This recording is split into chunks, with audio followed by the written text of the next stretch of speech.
میں دیوبند میں پڑھتا تھا، شاید میرا دورے کا سال تھا۔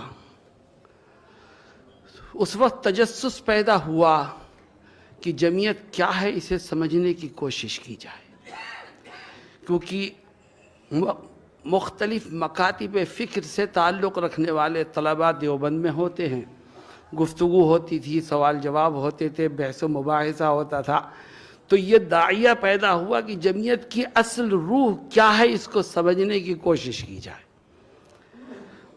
آپ کو حیرت ہوگی کہ مجھے اس موقع پر سہارا ملا تو صرف مولانا محمد میاں کی تصنیفات سے سہارا ملا، اور میں جمعیت کی روح کو پہچاننے اور حقیقت تک پہنچنے میں اپنی بساط کے مطابق کامیاب ہو سکا۔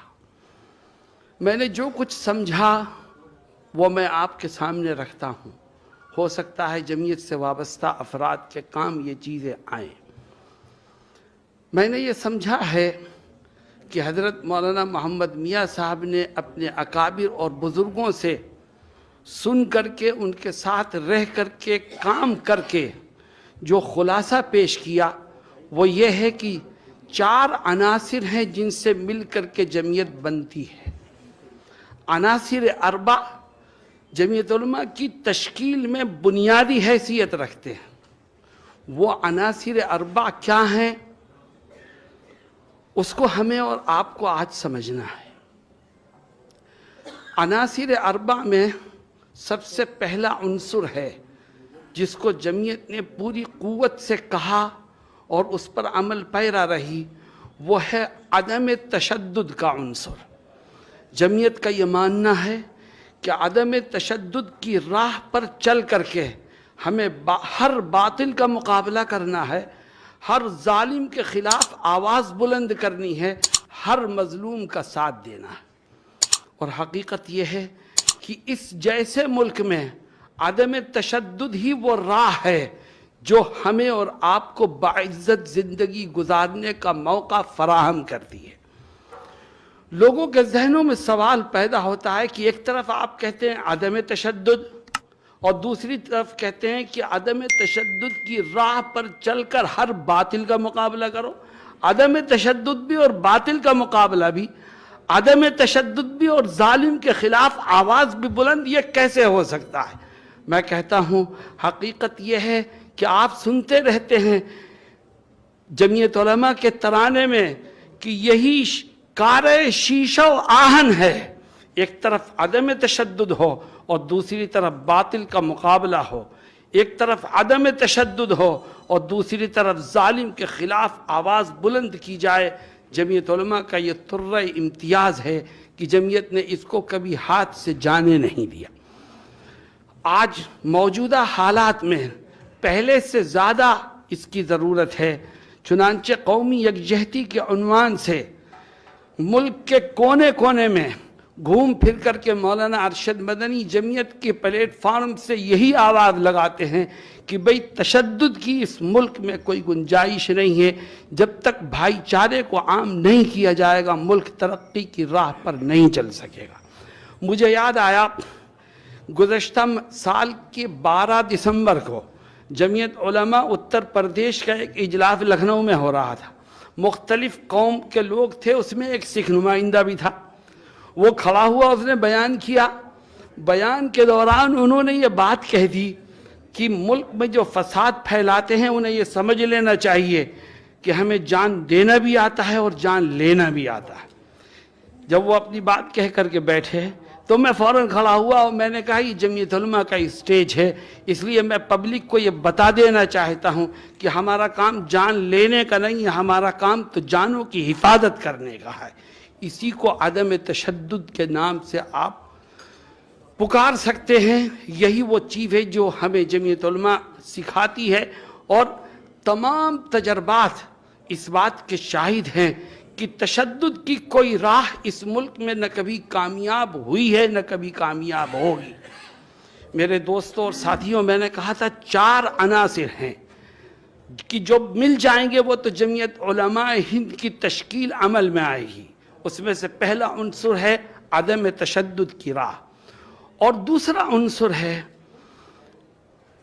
جس کو ہمیں اور آپ کو سمجھنا اور پھیلانا ہے وہ ہے فرقہ پرستی اس ملک کے لیے زہر حلاحل ہے۔ جمعیت علماء کہتی ہے کہ فرقہ پرستی اس ملک کو نقصان دے رہی ہے اور ہم اس کے مخالف ہیں، چاہے وہ فرقہ پرستی ہندوؤں کی طرف سے ہو چاہے مسلمانوں کی طرف سے۔ اور جمعیت علماء پہلے سے لے کے آج تک اس پر مضبوطی سے قائم ہے۔ ابھی 1 مہینہ بھی نہیں گزرا، آپ نے مولانا محمود مدنی صاحب کا ایک بیان سنا ہوگا۔ انہوں نے 2 مسلم سیاسی تنظیموں کے بارے میں یہ کہا کہ اگر وہ اپنے صوبائی سرحد سے باہر نکلتی ہیں تو ان کی راہیں الگ اور ہماری راہیں الگ، اور ہم ان کا ساتھ نہیں دیں گے۔ یہ در حقیقت یہ بیان جمعیت علماء کے اسی نظریے اور فکر کی عکاسی کرتا ہے کہ یہ ملک فرقہ پرستی سے نہیں چل سکتا۔ آج مسلمان جذبات سے میں بہہ کر کے بہت سی ایسی باتیں کہنے لگتے ہیں جس سے ہندو فرقہ پرست پارٹیوں کو غذا فراہم ہوتی ہے۔ جمعیت علماء اور ہمارے بزرگوں نے ہمیں جو روش دی ہے وہ یہ ہے کہ فرقہ پرستی سے بچو، ورنہ اس ملک میں آپ اپنے مستقبل کو روشن کرنے میں کامیاب نہیں ہو سکتے۔ تیسرا عنصر، میرے دوستوں اور ساتھیوں، مولانا محمد میاں صاحب کی کتابوں کو پڑھ کر کے میں نے جمعیت کو سمجھنے کی کوشش کی۔ 4 عناصر میرے سامنے آئے، جس میں سے تیسرا عنصر یہ ہے کہ ہمیں شروع سے آخر تک اس ملک میں جمہوریت کے تحفظ کی جدوجہد کرتے رہنا چاہیے، کیونکہ اگر جمہوریت ہے تو اس ملک میں ہمارا مذہب پنپے گا، ہمیں اپنے اس دیش میں رہتے ہوئے اپنے مذہب پر عمل کرنے کا مکمل حق حاصل ہوگا۔ اگر جمہوریت کے لیے خطرات پیدا ہوتے ہیں تو کسی کو نقصان ہو یا نہ ہو، سب سے بڑا نقصان مسلمانوں کو اور اسلام کو پہنچے گا۔ مجھے یاد ہے کچھ سال پہلے ہم نے تحفظ جمہوریت کے عنوان سے مراد آباد میں ایک اجلاس رکھا جمعیت کے پلیٹ فارم سے۔ اجلاس سے 2 دن پہلے میں اپنے دفتر میں بیٹھا تھا تو ایک صاحب نے لا کے مجھے ایک لفافہ دیا کہ اسے پڑھ لیجئے۔ میں نے اسے کھولا تو ایک مولانا صاحب کی تحریر تھی، اور تحریر کا خلاصہ یہ تھا کہ علماء اور بات کریں جمہوریت کی، یہ سمجھ میں نہیں آتی۔ کتاب و سنت کی روشنی میں تو علماء نظام اسلامی کے بقا اور تحفظ کی بات کر سکتے ہیں، جمہوریت کے بقا اور تحفظ کی بات علماء کیسے کرتے ہیں؟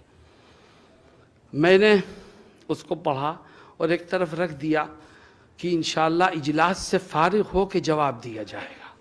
اجلاس سے فارغ ہونے کے بعد ان کو بلایا گیا اور ان کے سامنے بات رکھی گئی کہ یہ صحیح ہے کہ جمہوریت علماء کے لیے، اہل اسلام کے لیے کوئی چیز نہیں رکھتی، کوئی حیثیت نہیں رکھتی، لیکن ہندوستان جیسے ملک میں اگر اسلام کی بقا چاہتے ہو تو جمہوریت کے پردے میں رہ کر کے ہی اسلام کو باقی رکھ سکتے ہو۔ اس لیے آپ جمہوریت کی بقا کی کوشش کر رہے ہیں، ہماری نیت یہ ہوتی ہے کہ جمہوریت کی بقا در حقیقت اسلام کے نشو و نما کا آغاز اور اس کے تحفظ کا ذریعہ ہے۔ اس لیے جمعیت علماء کا یہ تیسرا عنصر ہے کہ تحفظ جمہوریت کے لیے ہمیں ہر قدم پر آگے آنا ہے۔ اور ایک آخری چیز، سب سے پہلی چیز آئی تھی عدم تشدد، نمبر 2 فرقہ پرستی ملک کے لیے زہر ہے، نمبر 3 تحفظ جمہوریت، اور نمبر 4 مولانا محمد میاں صاحب کی کتابیں آپ پڑھیں تو یہ چوتھا عنصر بھی کھل کر کے سامنے آئے گا کہ ہمیں اپنی جماعت کو سیاست سے دور رکھنا ہے۔ چنانچہ وہ دن ہے اور آج کا دن ہے، آزادی کے بعد سے جمعیت علماء سرگرم سیاست سے دور ہے، پارلیمنٹری سیاست ہو یا اسمبلی کی سیاست ہو۔ جمعیت نہ اپنا نمائندہ کھڑا کرتی ہے اور نہ جمعیت کسی دیگر سیاسی جماعت کی حمایت میں من حیث الجماعہ سامنے آتی ہے۔ اور حقیقت یہ ہے کہ اگر 100 سالہ تاریخ آج لوگوں کے سامنے ہم پیش کر رہے ہیں، اور اس 100 سال میں جمعیت علماء پوری آب و تاب اور قوت کے ساتھ قوم و ملک کی خدمات انجام دے رہی ہے، تو اس میں سب سے اہم کردار ان چاروں عناصر کا ہے۔ اگر خدا نہ خواستہ ان میں سے کوئی عنصر ہمارے ہاتھ سے چھوٹ گیا تو ہم یہ سمجھتے ہیں کہ ہم جمعیت کے مستقبل کو روشن کرنے میں اور اس کی خدمات کو اپنی آنے والی نئی نسل کے سامنے پیش کرنے میں کامیاب نہیں ہو سکیں گے۔ یہ 4 چیزیں آپ اپنے دل و دماغ میں بٹھا کر کے جائیں۔ اور ایک آخری بات یہ ہے کہ یہ چاروں کام اسی وقت مؤثر ہو سکتے ہیں جب ہم اپنے اندر خلوص و للہیت کے جوہر کو پیدا کریں۔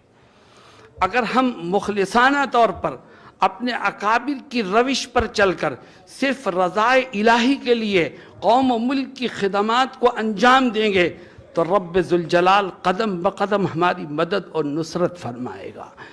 ہمارے اکابر نے خدمات انجام دیں، اور جب ان کو بدلہ دیتے ہوئے ان کے سامنے مناصب کو پیش کیا گیا تو انہوں نے انبیاء کرام کے اس جملے کو دہرایا، لا اسألکم علیہ من اجر ان اجری الا علی رب العالمین۔